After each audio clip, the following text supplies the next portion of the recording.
You finally sit down to rest and instantly feel like you should be doing something. The day is over, nothing left to do, and yet you can't settle. Your body stays tense. Your mind won't stop. A low hum, something unfinished, still running. So you reach for your phone, not because there's anything there, because doing nothing feels dangerous. You scroll, you check, you find small tasks that didn't need doing. Anything to avoid the stillness. You call it restlessness, you call it guilt. But this isn't a discipline problem. It isn't a mindset problem. Your body and mind aren't broken. They're waiting for a signal they never received. And until they do, rest will keep feeling like a threat. Your nervous system has one job: keep you alive. For most of human history, that meant one thing: stay alert. Because the moment you stopped moving, you became vulnerable. Stillness was where predators found you. Stillness was where danger caught up. That wiring is still in you, completely intact. Your body doesn't know you're sitting on a couch in a safe room. It knows you stopped. And stopping without a clear signal that the threat is over triggers the same low-level alarm it always has. Here's what makes it worse. Your nervous system cannot distinguish between types of threat. A deadline and a predator activate the same system. A difficult message and physical danger feel identical to your biology. So you move through a day full of small activations, each one adding to the load. And when you finally sit down and try to rest, your system doesn't receive a signal that says it's over. It receives a signal that you've stopped moving. And a system that's been running all day doesn't interpret stopping as safety. It interprets it as exposure. The guilt you feel when you rest isn't a character flaw. It's your alarm system, still scanning, still waiting for the all clear that never came. The guilt isn't random. It has a target. Your nervous system is not just keeping you alert.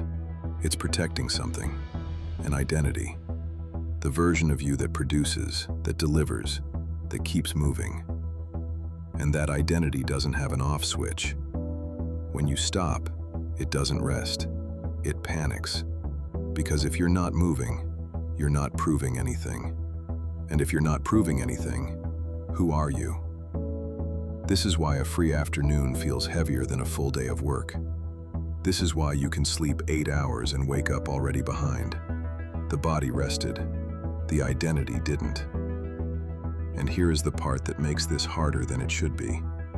Your nervous system was designed to receive one thing at the end of danger: a physical signal that the threat resolved, movement that burned the cortisol, breath that slowed, a body that completed the cycle. But modern life removed that signal entirely. The threat arrives, a message, a deadline, a moment of pressure. Your body prepares for action, and then nothing.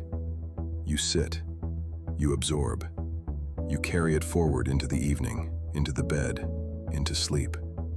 The cycle never closes. So your nervous system does the only thing it knows how to do when a threat hasn't resolved. It stays ready.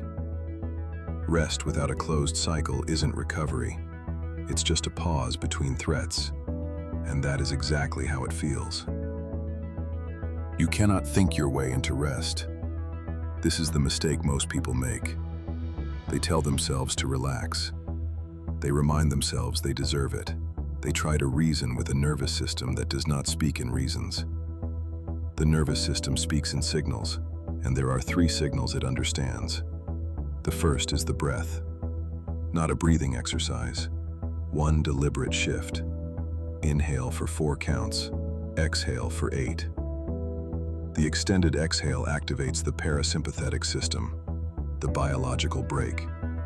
Your body interprets a long exhale as evidence that the threat has passed. Not because you decided it did, because that's the signal. The second is the declaration. Before you rest, close the day deliberately. Not, "I should probably stop now." A clean statement. Today is done. This task is finished for now. I am stepping back. Your nervous system needs a boundary it can recognize. Without it, the workday bleeds into the evening. The evening bleeds into sleep, and sleep becomes just another phase of low-level alert. The third is physical before still. This is the one most people miss. A body that has been physically challenged, actually worked, actually stressed through movement, receives rest differently. The stress cycle completes. The cortisol burns off through the effort it was designed for. And when you stop after real physical exertion, the stillness that follows doesn't feel like danger.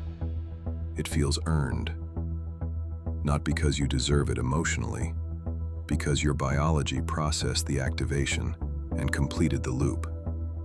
This is why people who train consistently often describe a quality of rest that sedentary people can't access. The body isn't just tired, it's finished. The system closed properly. Give your nervous system a way to recognize that the cycle ended. When the signal finally lands, you'll feel it. Not as a decision, as a physical release. The breath drops into the stomach. The background hum, quieter. Not because you convinced yourself of anything, because your body finally received the information it was waiting for. This is regulation, not a concept, a physical state. And building the capacity to access it consistently, deliberately, not accidentally, is one of the most underrated forms of discipline there is. Most people think discipline is about how much you can push, how long you can go, how much you can carry. But a body that cannot return to base cannot perform at the level you're asking it to. A nervous system permanently in activation doesn't produce clarity. It produces noise. The people who sustain high output over years aren't the ones who never stop. They're the ones who know how to close the day completely, who've trained the return, not just the effort.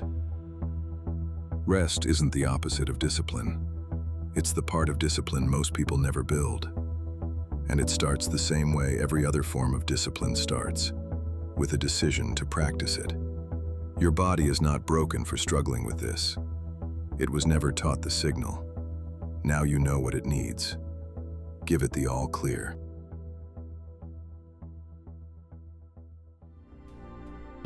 If this inspired you, give it a like, subscribe for weekly wisdom, and share your thoughts below to grow the inner strength community.